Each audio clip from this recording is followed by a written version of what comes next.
Between the fix Ultimate Online hashtag trending on Twitter not too long ago, every offline tournament being cancelled, and the fact that most people have no choice but to play online right now, there is one more issue that needs to be addressed.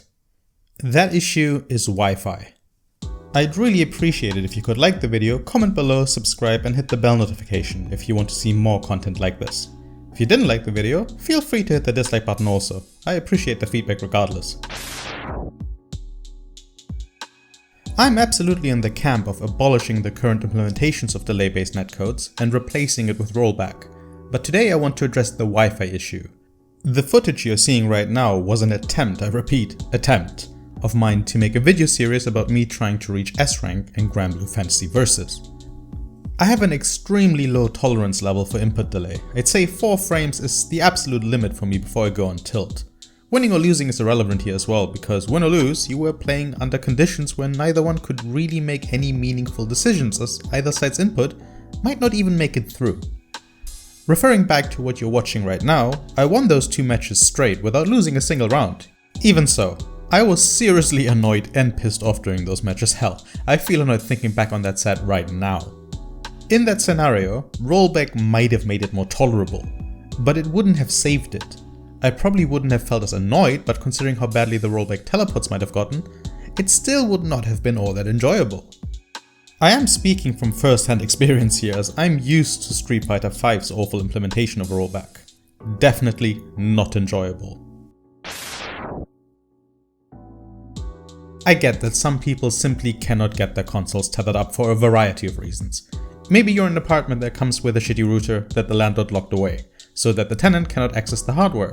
Maybe if you're younger and still live with your parents, you're simply not allowed to run a cable all the way from the room the router is in, up to your bedroom on the 2nd floor. They're both pretty much the same example, I guess, but you get my point.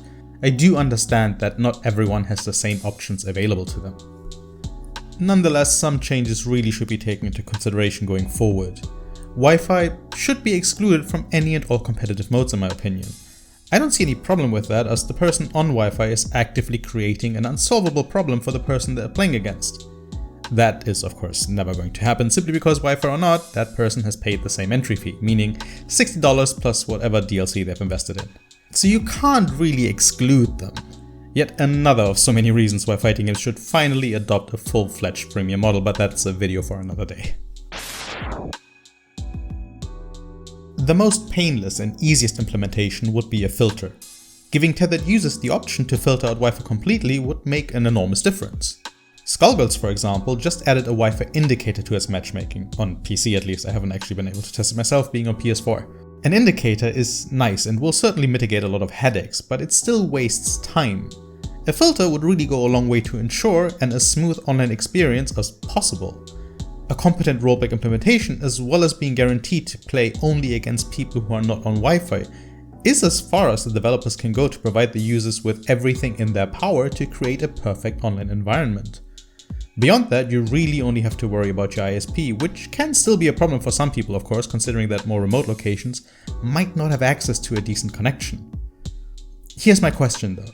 If your connection is that bad from the get-go, why would you put yourself through the pain of playing online in the first place though? Even adding a filter will inevitably get some pushback from the Wi-Fi populace and some trolls who don't play anyway. Here's the thing though, it is just a filter, nothing more. No one's forcing anyone to use this filter. Street Fighter V has a system filter where you can choose to only play against people who are on the same platform as you, which during the whole Netcode mod a few months back was quite handy. It's an option that's there if you want to use it, but you don't have to. I don't see any reason to still use the system filter in SF5 at present personally, but I would absolutely turn on a Wi-Fi filter if it existed. But that's my choice. If it was a choice.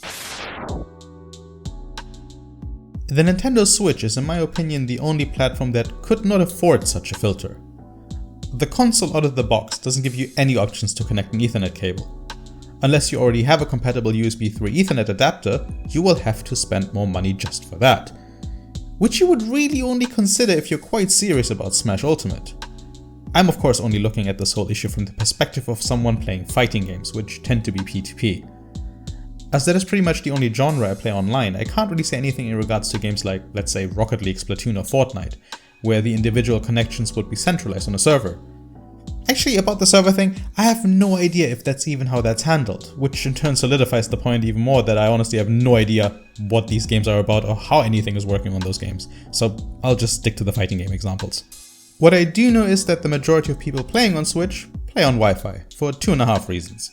The first one, as I just said, you need an extra peripheral to even use an Ethernet cable.